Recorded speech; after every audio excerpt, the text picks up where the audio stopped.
हूँ कि घर में कोई भी मोस्टली इम्पोर्टेंट्स हमारा एक भाई एक बहन टॉपर किसी चीज़ पर पहुँच जाता है, पढ़ लिख करके किसी में कामयाब हो जाता है। जैसे तुम लोग कहते हैं कि नहीं हमारे घर में कैसे हो जाएगा पैदा।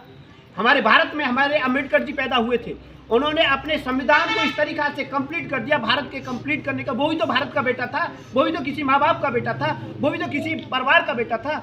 उसने किस तरीक़ा से उसने तैयारी करने के बाद में अपने आप में इस भारत को कितना मोटिवेट कर गए कि कितने आगे की बात लिख गए, आने वाली बात लिख गए, जाने वाली बात लिख गए और बीच की भी लिख गई थी। उन्होंने उस तरीक़ा से सूचियाँ, संविधान अनुच्छेद और कितने संविधान के जो नीतियाँ बनाई थी उन कंप्लीट करने के बाद में कि इसमें शिक्षा, इसमें मतलब उद्योगपतियों के लिए, इसमें सरकारी विभाग के लिए, इसमें नेता अभिनेताओं के लिए, सबके लिए उन्होंने नियम बनाए, नियमावली बनाई और उनके अनुसार रूल्स बनाए, फॉलो किए को देश विदेशों में उनको लागू किया गया कि अपने नीति के अनुसार इस तरीक़ा से काम करेंगे। इसी नीति के अनुसार एक क्रांतिकारी वीर पैदा हुआ हमारे भारत में, वो सुभाष चंद्र बोस थे। उनके साथ में उनके संग सहयोगी चंद्रशेखर भी थे और भगत सिंह भी थे, राजगुरु भी थे और इस तरीक़ा से क्रांतिकारी भी पैदा हुए। उनकी अलग टोली थी।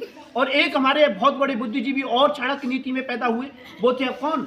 आपके महात्मा गांधी जी। वो शांति में ही समाधान करते चले, वो ठिया ठिया पे धन्य रखते और धन्यों के अनुसार पे वो बोलते रहे कि तुम लड़ते रहो मैं बचाता रहूँगा। तुम बड़े बूढ़े ने लेके लगते रहे, वे जवानों को लेके लगते रहे, वो पढ़े लिखों को लेके लगते रहे। तो इस तरीक़ा से देश को आज़ाद कराने के लिए उन्होंने कितना ताकत लगाई थी, कितना बुद्धिजीवी लोग थे, वो कितने मतलब टॉपर थे। इसी प्रकार हमारे घर में अम्बेडकर पैदा नहीं हो सकते हैं, सुभाष चंद्र बोस नहीं पैदा हो सकते हैं, उनके नीतियों पर चलने वाले तो बेटे बेटा पैदा हो रहे हैं।